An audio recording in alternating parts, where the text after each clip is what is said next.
আজ Sunday special menu mutton. কড়াইয়ে তেল দিয়ে তার মধ্যে জিরে ফোড়ন দিয়েছি, পেঁয়াজটা লাল লাল করে ভেজে নিয়েছি, আর চিলি ফ্লেক্স একটু দিয়েছি, আর শুকনো লঙ্কাও একটু দিয়েছি। লাল করে ভাজা হয়ে গেছে। আমি মাটন কোনো সময় মেখে রাখি না, মাটন চিকেন কোনোটাই আমি কড়াতে ডাইরেক্ট দিয়ে করি। এটাই আমার হ্যাবিট এবং খুব সুন্দর হয় খেতে। আমার হাতের মাটন তো আমার মেয়েরা ভীষণ ভালোবাসে। ছোটো মেয়েরা বলবো না, ছোটো মেয়ে খায় না, বড় মেয়ে খুবই ভালোবাসে। মাটনগুলো ধুয়ে রেখেছিলাম, এবারে কড়াতে দিয়ে দিলাম।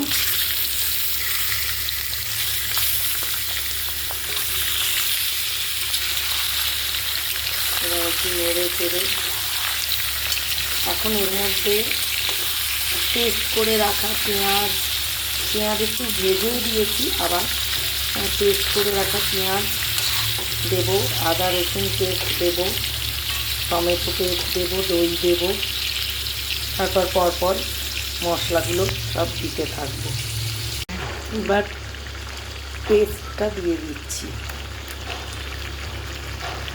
সব কিছু মিলিয়ে যে পেস্টটা করে রেখেছিলাম সেটা দিয়ে ভালো করে নাড়াচাড়া করব।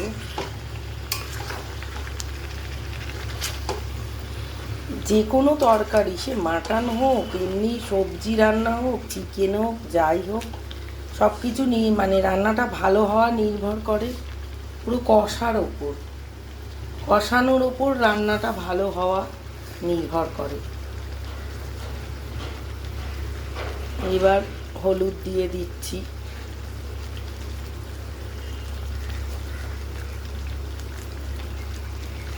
আর মাটনে একটু জিরের গুঁড়ো বেশি দেওয়ার প্রয়োজন। বেশি মানে কি, আন্দাজ মতো, অতিরিক্তও না, যেটুকু লাগবে সেইটুকুই দিয়ে দিলাম জিরের গুঁড়ো। জিরের গুঁড়ো আমি বাড়িতে নিজে পেস্ট করি, গোটা জিরে পেস্ট করে নিই আমি বাড়িতে।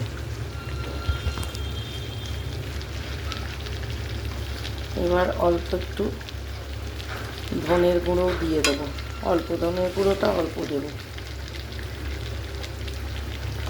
আর চিলি ফ্লেক্স আর মানে শুকনো লঙ্কাটা আগে দিয়েছি বলে ঝাল অতিরিক্ত হয়ে যাবে, অল্প একটু কাশ্মীরি লঙ্কার গুঁড়ো দিয়ে দিলাম।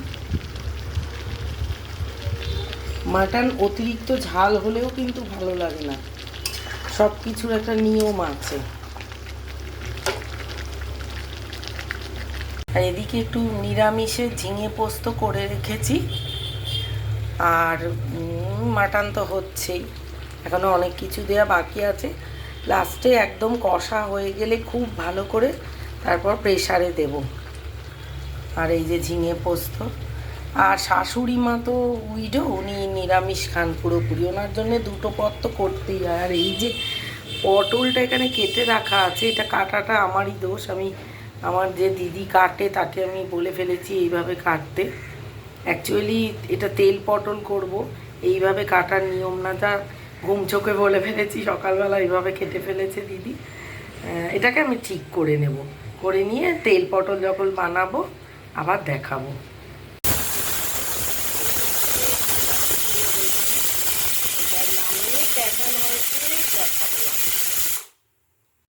মাটন রেডি, জায়গায় ঢেলে নিয়েছি।